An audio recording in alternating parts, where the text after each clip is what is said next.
So during DevStream 168 we got a more refined look at what the Drifter intrinsics for Duviri will look like. These intrinsics will be the roguelike persistent progression upgrades that games like Hades and other roguelike games use as well. So even if you die, you get a little bit of an upgrade each time. So these are for Duviri only as far as we know, because I know some players were asking if these would transfer over to the base game. Now I'm going to put each on the screen as I go over them to avoid confusion of just me talking over random footage in the background. So pause the video to read through each of the intrinsic skills. I even made a sexy graphic, so you better bloody appreciate it. Now the combat intrinsic will improve Drifter's fighting skills, riding will enhance your horsey, the Cave, opportunity will give Drifter better luck, like the amount of warframes and weapons you can choose at the beginning of each run, and endurance will be about boosting Drifter's power of survival. Now I know a lot of players will look to rush rank 10 of opportunity for the Stranger in Black, Stalker, but there are some really good perks in each of the intrinsic schools that are going to help you on your runs through Duviri. This is the combat school. Deadly Decrees gives you a 10% bonus damage boost for each decree that you have equipped, so I think they said you might have 10 maximum, meaning 100% buff. Transferent Surge allows you to briefly summon a Warframe, kind of like how we can summon our Necromechs in normal missions, except this time around your Drifter summoning your Warframe. The combat school has got ability cooldown, heavy strike cooldown, increased weapon crit chance by 20% additively, and the bottom three were blanked out by the screen, so we didn't get to see what the description of those was. Now for the riding intrinsic, it's got a built-in sure-footed with resistance to being dismounted from your Cave. Fast travel to set locations, you're even going to be given the option to name your Cave. It can stomp, which knocks enemies back and reduces their armor, and it will highlight gatherable plants and minerals throughout Duviri as well.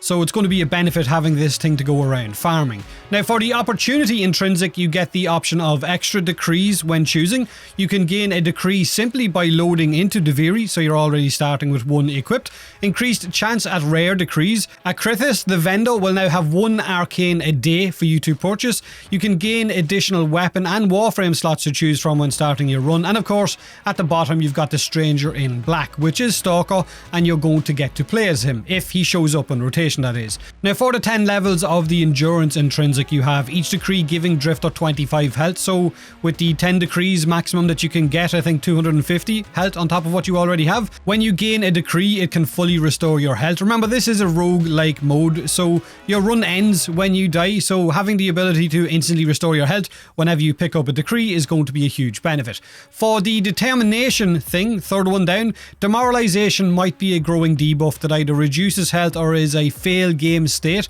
so if you hit maximum demoralization, then your run could instantly end. It could actually be the footage we seen at last year's TennoCon where the Drifter was riding on the back of the Cave into the air and all of a sudden the Void Worm came and started attacking it, so maybe having a maximum demoralization means the Void Worm starts attacking you and eventually kills you. Parry can give you 25 health, Perfect Parry can give you 50 health, Tenacity is the same as Determination basically for demoralization. Tongue twister, poet didn't know it. Headshots give a heal over time, and Cheat Death at the end does exactly what it says on the tin, leaves you with 20% health and makes you invulnerable for 3 seconds. So that's all 4 intrinsic schools and all 10 levels of each one that you can expect to drop with Duviri in detail, I guess, but some of them could change before the update drops next month. Personally, for me, I'm going to focus on probably the endurance and combat schools to begin with. Stranger in Black, I guess, can wait. I've waited 10 years to play as the Stalker, so a couple of extra weeks isn't going to kill me. I prefer to make these runs as farmable as possible, and having the ability to throw out way more damage and take way more hits, although Stalker is cool, so I don't know, maybe I'll go for Stalker. But let me know what you think in the comment section below of the intrinsics of all 10 levels, which ones stand out for you or which ones you're going to aim for first. Have a great day, and as always, thanks for watching.